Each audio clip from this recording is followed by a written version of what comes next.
The night I called 911, I was hiding inside my bathroom with a kitchen knife in one hand and my phone in the other. Outside the door, my husband's best friend was calmly saying my name. Emily, open the door. You're overreacting. I could hear his footsteps pacing in my bedroom. And the worst part? My husband didn't believe me. Not at first. For nearly 10 years, Jake had been a part of our lives. When Ryan and I got married, Jake stood beside him as best man. When we bought our first house, Jake helped us move. When Ryan's father passed away, Jake was there every single day. Everyone loved him. He was funny, charming, dependable, and always seemed willing to help. Ryan trusted him more than anyone. Sometimes I joked that Jake was practically his second husband. Back then, I had no idea how much I would come to regret those words. The first red flag appeared about 2 years after our wedding. We were hosting a barbecue in our backyard. Ryan was talking to neighbors while I carried drinks to the patio. As I walked past Jake, he smiled and said, "If Ryan ever messes this up, I'd gladly take his place." Everyone laughed, including me. It sounded harmless, just a joke.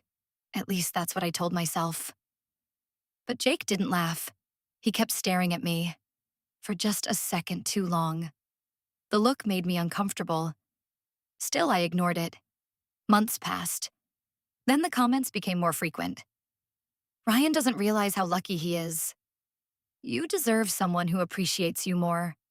If I met you first, things would have been different." Every comment came disguised as humor. Every comment gave him plausible deniability. If I complained, I looked dramatic. If I stayed quiet, he kept going. Eventually, I told Ryan. He laughed. "That's just Jake being Jake." I wanted to believe him. So I did. At least for a while.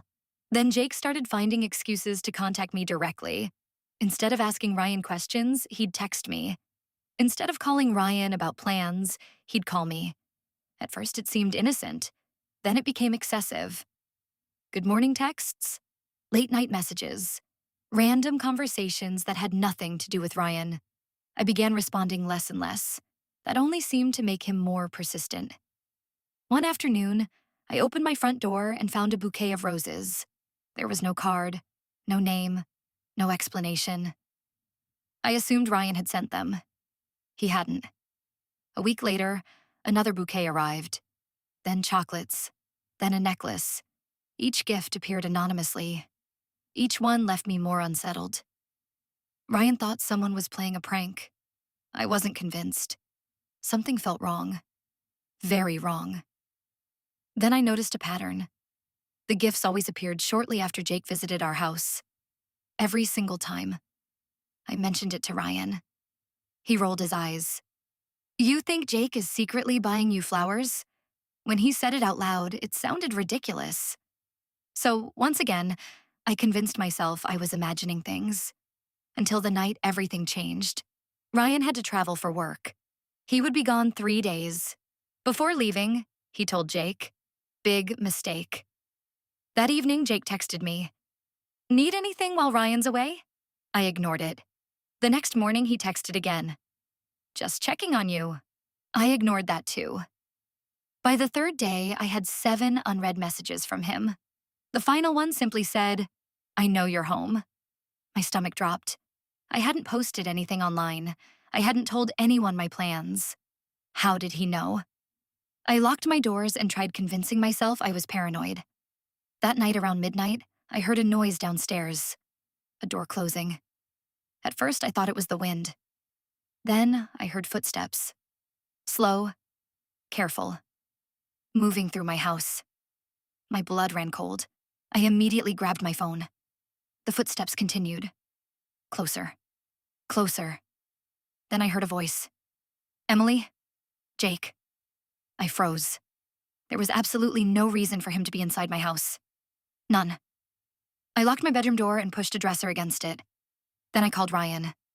The moment he answered, I whispered, "Jake is inside the house." There was silence. Then Ryan sighed. "What?"